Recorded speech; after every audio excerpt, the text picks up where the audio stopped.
গঙ্গার ধারে সানসেট দেখতে দেখতে দারুণ খাবার দাবার উপভোগ করতে কার না ভালো লাগে। আর আজকে তাই মন ভালো করা একটা ভ্লগ নিয়ে চলে এসেছি আপনাদের জন্য। বিকেল থেকে সন্ধে পর্যন্ত থাকলে এখানে আকাশের না জানি কত রকমের রং দেখা যায়। বলা যেতে পারে আমার 8 বছরের ব্লগিং জীবনে দেখা বেস্ট রিভারসাইড রেস্তোরাঁ। না আর বেশি কথা না বাড়িয়ে জায়গাটার নামটা বলেই দিই, অনেকেই নিশ্চয়ই এতক্ষণে বুঝেও গেছেন। সুন্দর এই রিভারসাইড রেস্তোরাঁটার নাম হলো ডকইয়ার্ড। বিরাট বড় একটা প্রপার্টি, সুন্দর ইনডোর সিটিং, প্রাইভেট পার্টি প্লেসের সাথে সাথে বাইরেও বসার কিন্তু খুব সুন্দর ব্যবস্থা রয়েছে। সাথে রয়েছে একটা সুন্দর ক্লক টাওয়ারও। এখানে যেহেতু হুক্কা এবং হার্ড ড্রিঙ্কসও পাওয়া যায়, তাই বাইরে রয়েছে সুন্দর একটা বার কাউন্টারও। ভিউ তো আপনাদের দেখালামই, অসাধারণ বললেও কম বলা হয়। এখানকার খাবার দাবার কেমন সেটা অবশ্যই বলবো, তার আগে ছোট্ট করে একটা ইন্ট্রো দিয়ে নিই। নমস্কার, আমি বৈশাখী ফ্রম হ্যাংলাস ডে আউট, আর আপনারা দেখছেন আমার সম্পূর্ণ নতুন একটা ভ্লগ। গতকাল একটা কাজ সেরে একেবারে কোনো প্ল্যান ছাড়াই রওনা দিয়েছিলাম খিদিরপুর ডকইয়ার্ডের উদ্দেশ্যে। আর অদ্ভুতভাবে কালকে বৃষ্টির পর ওয়েদারটাও হয়ে গেছিল দুর্দান্ত, তাই এত গরমেও স্বস্তির নিঃশ্বাস ফেলে খিদিরপুর ডকইয়ার্ডের আউটডোর স্পেসে বসে সানসেট উপভোগ করতে পেরেছি।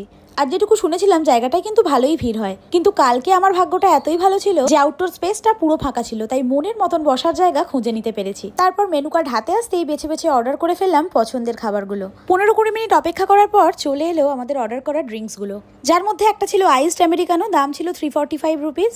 যারা আমেরিকানো খেতে পছন্দ করেন তাদের ভালো লাগবেই, তবে দামটা একটু বেশি মনে হয়েছে। আর ছিল আমার পছন্দের ক্লাসিক আসাম টি, এর প্রাইস ছিল 199। সত্যি বলতে একজন চা প্রেমী হিসেবে এরকম ভিউয়ের সাথে চা এনজয় করতে কার না ভালো লাগে।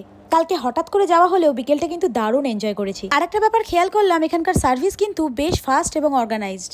এবার চলে যাব মেন কোর্সের দিকে। মেন কোর্সে নিয়েছিলাম একটা dockyard special non veg pizza, prawn tempura sushi এবং চিকেন কোরিয়েন্ডার ডিমসাম। প্রথমে বলি ডকইয়ার্ড স্পেশাল ননভেজ পিৎজাটা কেমন খেতে ছিল। পিৎজাটা ছিল ওভেন বেকড পিৎজা, ভীষণ সফট, খেতে ভালো হলেও দুর্দান্ত মনে হয়নি। প্রাইস ছিল 699।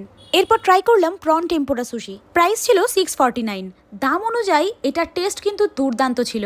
আমার মতন যারা সুশি খেতে ভীষণ ভালোবাসেন, এটা কিন্তু তাদের জন্য মাস্ট ট্রাই। এরপর বলবো এখানকার আরও একটা মাস্ট ট্রাই আইটেমের কথা, সেটা হলো চিকেন কোরিয়েন্ডার ডিমসাম। প্রাইস ছিল 549। জাস্ট দুর্দান্ত খেতে ছিল, আর এটা কিন্তু এখান থেকেই আমাদের সাজেস্ট করা হয়েছিল। অ্যাম্বিয়েন্স ভালো, ফুড ভালো, ব্যাস আর কি চাই। সব মিলিয়ে একটা সুন্দর বিকেল, এত সুন্দর একটা এক্সপিরিয়েন্স সত্যিই ভোলার নয়। সবাইকে সাজেস্ট করবো জায়গাটা একবার হলেও ঘুরে আসতে, আর বন্ধুদেরকে কমেন্টে মেনশন করতে ভুলবেন না। জায়গাটা হলো খিদিরপুর ডকেই। তবুও কারোর লোকেশন লাগলে আমাকে কমেন্টে জানাতে পারেন, আমি গুগল ম্যাপ লোকেশন শেয়ার করে দেবো। তাহলে আর কি, ভিডিওটা ভালো লাগলে একদিন সময় করে ঘুরে আসুন, আর বন্ধু বান্ধব এবং প্রিয়জনদের সাথে এই ভিডিওটা শেয়ার করে ফেলুন। আর এরকম সুন্দর সুন্দর জায়গার ভ্লগ দেখার জন্য হ্যাংলাস ডে আউটকে ফলো করতে ভুলবেন না। আবার খুব তাড়াতাড়ি দেখা হবে নতুন কোনো ভিডিওতে। টিল দেন টাটা, সবাই খুব ভালো থাকবেন।